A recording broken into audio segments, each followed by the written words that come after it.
Hello hi welcome to Kokila's kitchen. இன்றைக்கி நம்ம கிச்சனில் ஒரு சூப்பரான பாலக்கீரையை வச்சு ரைஸ் தான் பார்க்க போகிறோம். நம்ம ஊரில் பசலைக்கீரை அதில் கூட நீங்கள் செய்யலாம். இங்கே நார்த்தில் கிடைக்கக்கூடிய பசலைக்கீரை இப்படி தான் இருக்கும். நம்ம ஊரில் குட்டி குட்டியாக இருக்கிற மாதிரி இருக்கும். நீங்கள் ட்ரை பண்ணி பாருங்கள், ரொம்ப சூப்பராக இருக்கும். இந்த சம்மருக்கு நம்ம உடம்பு நல்லா குளிர்ச்சியாக வச்சுக்கிறதுக்கு கீரை எடுத்துக்கணும்னு சொல்லுவாங்க. இந்த மாதிரி ஒரு டைம் ட்ரை பண்ணி பாருங்கள், ரொம்ப சூப்பராக இருக்கும். இப்போது நம்ம பாலக்கீரையை வாங்கி அதோட தண்டெல்லாம் எடுத்துகிட்டு வெறும் இலையை மட்டும்தான் நான் கிள்ளி எடுத்து வச்சுருக்கேன். இப்போ இதை நல்லா தண்ணியில் வாஷ் பண்ணிவிட்டு எடுத்துகிட்டு வந்துக்கலாம்.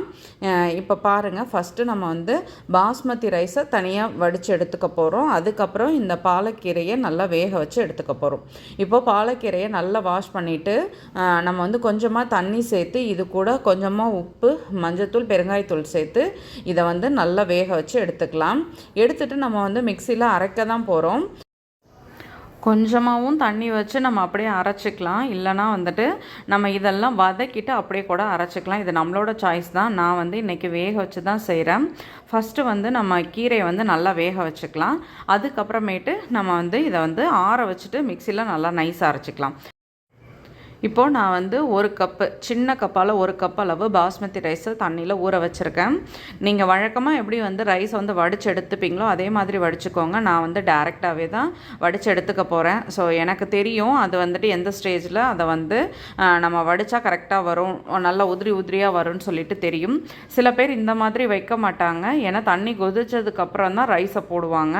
அது நீங்கள் கொஞ்சம் பார்த்துக்கோங்க. இதில் நான் கொஞ்சமாக உப்பு, ஒரு ஸ்பூன் அளவு ஆயில் சேர்த்து இந்த பாஸ்மதி ரைஸை நல்லா வேக வச்சு எடுத்துகிட்டு வடிச்சிட்டு அதை ஆற வச்சு எடுத்துக்கலாம். இப்போ பாருங்கள், கீரை நல்லா வெந்துடுச்சு. இதை நல்லா ஆற வச்சதுக்கப்புறம் நம்ம மிக்சியில் அரைக்க போகிறோம். மிக்சியில் அரைக்கும் பொழுது கொஞ்சமாக தேங்காய், அடுத்து கொஞ்சம் சீரகம், காரத்துக்கு தகுந்த அளவு பச்சை மிளகாய், கொஞ்சமாக மஞ்சத்தூள் சேர்த்துட்டு ஒரு பல் பூண்டு, அடுத்து நம்ம வேக வச்சு கீரை, இது எல்லாத்தையும் சேர்த்து நம்ம நைஸாக அரைக்க போகிறோம்.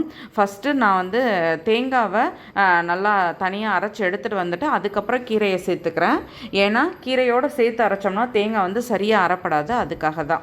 இப்போ பாருங்கள், நம்ம துருவி அரைச்சா எல்லாத்தையும் ஒன்றா அரைச்சிக்கலாம். நான் கீனி போட்டதுனால இந்த மாதிரி அரைச்சி எடுத்துருக்கேன். இப்போது ரைஸ் நல்லா வெந்துட்டு வடிச்சிடலாம்.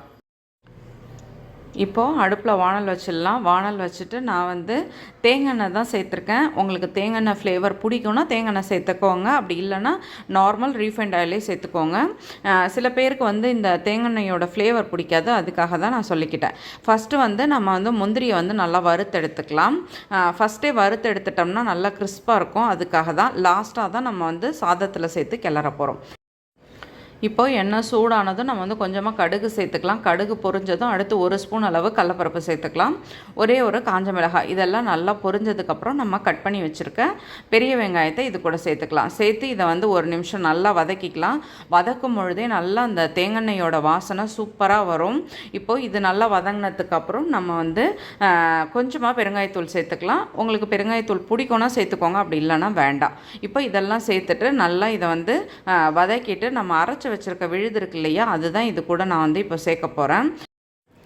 வெங்காயம் நல்லா வதங்கினதும் நம்ம பாலக்கீரை பேஸ்ட்டை இது கூட சேர்த்துக்கலாம். இப்போது இது எல்லாத்தையும் சேர்த்தாச்சு. சேர்த்துட்டு இந்த எண்ணெயோட நல்லா இதை கலந்து விட்டுற வேண்டியதான். இது ஒரு நிமிஷம் நல்லா வதங்கட்டும் இந்த எண்ணெயிலேயே. அதில் இருக்கிற ஒரு சில பச்சை வாசனையெல்லாம் போகிறதுக்கு நம்ம எண்ணெயில் ஒரு 2-3 மினிட்ஸ் நல்லா வதக்கி விடணும். இப்போது ஒரு 1/4 மூடி அளவு லெமன், அந்த புளிப்பு டேஸ்ட்டுக்காக நான் சேர்த்துருக்கேன். நீங்கள் ஒரு 1/4 மூடி அளவு நம்ம லெமன் இது கூட புழிஞ்சு விட்டுட்டு நம்ம வடித்து ஆற வச்சுருக்க இந்த ரைஸை இது கூட சேர்த்து அப்படியே நல்லா மிக்ஸ் பண்ணிக்க வேண்டியதான். இப்போ பாருங்கள், ரைஸ் எவ்வளோ நீளமாக நல்லா சூப்பராக இருக்குதுன்னு பாருங்கள். நான் கொஞ்சம் ரைஸ் தான் போட்டேன். இப்போ பேஸ்ட் கொஞ்சம் அதிகமாக இருக்கிறதுனால நான் எல்லா ரைஸையும் இதில் சேர்த்து நல்லா கலந்து விட்டுட்டேன். இப்போ பாருங்கள், இன்னும் நம்ம கொஞ்சம் ரைஸ் சேர்த்து கலந்துக்கலாம். இப்போ எல்லா ரைஸும் போட்டு நல்லா மிக்ஸ் பண்ணியாச்சு. உங்களுக்கு உப்பு ஏதாவது தேவைன்னா நீங்கள் இந்த ஸ்டேஜில் பார்த்துக்கோங்க. நல்லா புளிப்பு, நம்ம காரம் அரைக்கும் பொழுதே சேர்த்துக்கிறோம். ஸோ அந்த டைமில் நீங்கள் காரம் சேர்க்கும் பொழுது கரெக்டாக சேர்த்துக்கோங்க. அதுக்கப்புறம் எக்ஸ்ட்ரா காரம்லாம் எதுவும் நம்ம சேர்க்க போகிறது கிடையாது. இப்போது ரைஸ் நல்லா இதோட மசாலாவோட நல்லா மிக்ஸ் ஆகிடுச்சு. மிக்ஸ் ஆனதுக்கப்புறம் நம்ம ஒரு 5 மினிட்ஸ் அப்படியே மூடி போட்டு வச்சிடலாம். ஒரு 5 மினிட்ஸ் கழித்து நம்ம வந்து சாதத்தில் வறுத்து வச்சுருக்க முந்திரி பருப்பை அது கூட சேர்த்து நல்லா கலந்து விட்டுக்கலாம். சூட்டோடு போட்டு கிளறினோம்னா அந்த முந்திரி பருப்பு வந்து அவ்வளோ கிறிஸ்பாக இருக்காது. அதுக்காக தான் நம்ம வந்துட்டு ஆற வச்சுட்டு அதுக்கப்புறம் சேர்த்து கலந்து விட்டுக்கலாம். இப்போ பிளேட்டில் மாற்றிக்கலாம். சுட சுட சூப்பராக நம்மளோட பாலக்கீரை ரைஸ் ரெடி ஆகிடுச்சு. நீங்களும் வீட்டில் ட்ரை பண்ணி பாருங்கள், கண்டிப்பாக உங்களுக்கு பிடிக்கும். வீடியோ பிடிச்சா லைக் பண்ணுங்கள். என்னோடய வீடியோ உங்களுக்கு யூஸ்ஃபுல்லாக இருந்தால் சப்ஸ்கிரைப் பண்ணிக்கோங்க. மறக்காமல் செஞ்சு பார்த்துட்டு உங்கள் கமெண்ட் சொல்லுங்கள். எங்களை மாதிரி சின்ன சின்ன யூடியூபர்ஸை சப்போர்ட் பண்ணுற விதமாக நீங்கள் வந்து வீடியோவை ஃபுல்லாக பாருங்கள். மற்றவங்களுக்கும் ஷேர் பண்ண மறந்துடாதீங்க. வீடியோ பிடிச்சா மறக்காமல் லைக் பண்ணுங்கள். தேங்க்யூ.